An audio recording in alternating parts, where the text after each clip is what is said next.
7. It's about the law of sines and law of cosines. Why this is so important is it takes our trigonometry that we know and it applies them to what we would call oblique triangles, which means triangles that have angles that are greater than 90 degrees. And so in this, we don't work with a right triangle. All up into this chapter, we've been working with things that are right. Now, it might have been a right triangle that seemed long this way. It might have been a 45, 45, 90. It could have been anything as long as there was a right angle. Here, oblique, it simply means that there is an angle that's greater than 90. And remember the rule that every triangle has only a total of 180 degrees. If you have an angle that's over 90 degrees, so this would be here at over 90 degrees, so I'll say 91 degrees plus, meaning greater than at least 91 or greater, then you cannot have a 90-degree angle anywhere else because you would be over 180 degrees. So that's oblique. We have a way to solve these, and it's the law of sines and law of cosines. So that's what we're going to look at today. Heron's formula is for area. Remember, you know the base times height divided by 2. Well, what happens when you don't know the height? Well, there's Heron's formula that can help you out. So first, the law of sines. It just says that in any triangle, A, B, and C, and notice here the capital letters refers to the angles, the lowercase to the side lengths. That if you have an angle and a side across from it, you can find anything else by using this relationships. Sine of angle A divided by sine length A is going to be equal to the sine of angle B divided by B, or the sine of angle C over C. Now, you don't have to use all three of these to solve. You just need two.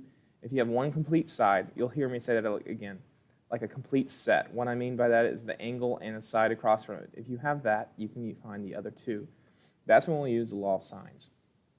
So here we have triangle LMN, and they just refer to it by the angles. What I do have in this case is a completed set. What do I mean? I have angle L here at 29 degrees, and I also have side length L, and this would be a lowercase l because this is capital L. So if you have that relationship, you can say that sine of 29 degrees over 22 will equal any other set out there. Now again, also one more thing, not again, but for the first time, you could take the reciprocal and it'd still be true. You could do angle over side, or you could do side over angle. But you just have to stay consistent. Now, as I look through this, I realize I have angle M here, but I don't have side length M. So I could say that's equal to sine of 112 degrees over lowercase m. That's what I'm looking for. How do we solve this from here? Well, many people in DISD teach this. It's called butterfly method. I call it cross multiply and divide.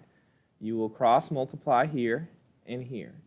So you would have, I want to start from this one going up, 22 sine of 112 degrees equals m times sine of 29 degrees. So that's the cross multiply, and I call it cross multiply and divide. The last step to get angle or side length m by itself is you divide, because I'm right now multiplying. Remember, cross multiply, I'm multiplying. So the opposite of multiplying is division. And so I will divide by sine of 29 degrees. This will give me my m. Now, before I go too far, someone might be thinking, could I just solve this from the start? Yes, you could. You could do that, but that's your step to cross multiply and divide. So I have, go over to my calculator here. I'm working with a fraction, and the fraction was 22, and you have to do the multiplication, otherwise it doesn't understand 22 sine if you don't do the multiplication. 22 sine of 112, and don't forget your degree symbol down here with the pi button, and all that is divided by sine, was it 29 degrees? Check it, yep, 29 degrees. And I press enter, and it says the length should be 42.0743. And it says round lengths to the nearest tenth. So we're going to say 42.1.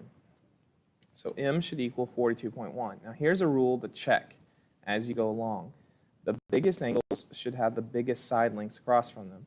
The smaller angles should have smaller side lengths. So far we're good. 112 is bigger than 29 degrees. 42.1 is bigger than 22. So we're good so far. So we have here. we have 42.0743. That was the number we got from there, and we rounded that to be 42.01. Okay, so now let's find sine length n and angle n. To find angle n, you're going to say that there's a total of 180 degrees.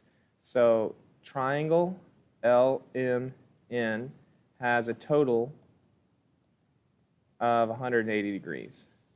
Now, why is that important? If you take that 180 and subtract the two angles, we have 112. If I take this away, I'm left with 68 degrees. And then if I go over and I take away the angle L, I'm left with 39 degrees. So this angle should be 39 degrees here. So that is angle N. And this was angle L. If you've forgotten what I was doing there, that was angle L. And right here, I subtracted angle M. So now we know that's 39. Now, why does that matter? Well, I could do the same concept I did up here, the law of sines. I could take the completed set. I always start with the original. Just in case I made a mistake last time, if I start with the original, I shouldn't make the same mistake a second time. So sine of 29 over 22 equals, and now I'm going to use this set, sine of 39 degrees over n. Again, same step. We cross multiply and divide. So you'll have that and that. I'm going to have the 22 sine of 39 degrees on the left, and that'll equal n times sine of 29 degrees. Again, this is multiplication. So how do you get rid of multiplication? You divide it. And so if I divide by sine of 29, I should get my answer. And again, this side should be larger than the 22 because 39 is bigger than 29. So let's see what we get here in the calculator. Come over here, and it's going to be close to the same thing. I'm going to type in sine, and this time it was 39 on top. Divide 22 sine 39 divided by sine 29, I believe. Yep. So press enter, and 28.5577. So we find out that n is 28.5577, which rounds to 28.6. So that would be how you solve the triangle. We got the side lengths rounded to the nearest tenth and the angle measure to the nearest degree. Now here's one for you to try.